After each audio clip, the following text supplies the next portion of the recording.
Coach, big game this week, USC at Michigan. You say one of the biggest coaching stories of the season so far is the improvement of the USC defense. Why?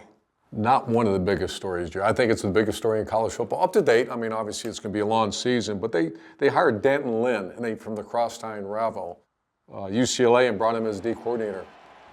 I've never seen a bigger transformation this early in the season from a team that really struggled in tackling a year ago.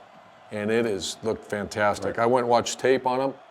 They're teaching the rugby tackle, which is something, ironically, Pete Carroll started when he was at USC. We actually I hired Chris Ash in 2014. We were really struggling tackling. He brought the concept of rugby tackling to me. I said, no, we're not doing that. We're old school. As I learned the game has changed so much, being a perimeter game, rugby tackle has been adapted really throughout the country. USC is one of the better tackling, think about this, one of the better tackling teams in America, and last year they were one of the worst. Wow. Let's focus on the rugby tackle. You're going to see Kamari Ramsey, number 7 here. Watch him. What's the objective in the rugby tackle? Much different than the box tackle, which we're going to talk about in a minute. Rugby tackle, it's in space. Get them down. Those are big athletes. Those are good athletes. How do you get a guy down? You kill the engine. What's the engine? Their legs. The second look is number 2, Jalen Smith. And Jalen Smith, this is going to be a run play, but once again, it gets in the open space. What kind of tackle do you use? A rugby tackle.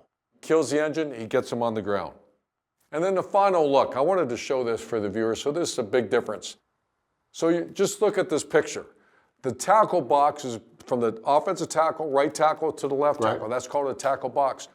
When the ball is running there or any type of plays in there, you don't use a rugby tackle. You use a box tackle. That's old school, like guys like you and me used to teach, where you put your face on the ball. The objective now is not to get him on the ground, it's to knock him back. So obviously they work on this, they practice this, because this is a perfect box tackle. Where's the ball, Gerry? It's in the tackle box. Right. They stand him up and they knock his butt back.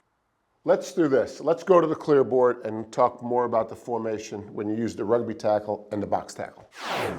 All right, Gerry, let's take the videotape now that we just watched and put it on the board. A quick history lesson first. So the evolution of offensive football. So in the 70s and 80s and 90s started transitional a bit. It was primarily the I formation. Okay, and you can see the tackle box. See the 2 dotted lines? That's where that was a primary formation you had to stop. You get into 2000, early 2000s, and now this is the more typical offense you're going to face, spread sets. That's a tight end. That's a closed tight end. And here's where the game really changed. In the I formation, 70% of most of the run game came where? Between the tackle boxes.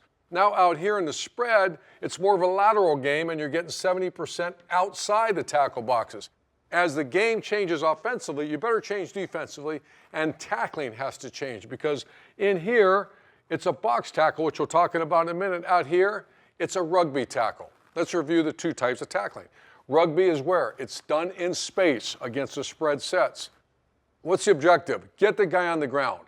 And how do you do that? You get your head out of the tackle and you kill the engine. So in space, you're not going to be able to front the guy up. You got to kill the legs, wrap him, and get him on the ground. Let's go back to the I formation or box tackling. What's the objective? That's between the tackles. Objectives, as you saw on videotape, is you knock him back. Shoulders square, low to high. That means when you take on it now, it's not in space. You're in a confined area, box. Low to high, that means you rise on the hit, and your objective is to do what? You knock him back. That's exactly what you saw the USC defense do. The biggest difference I've seen, the coaching story of the year so far, as I said earlier, is the tackling improvement by the USC defense.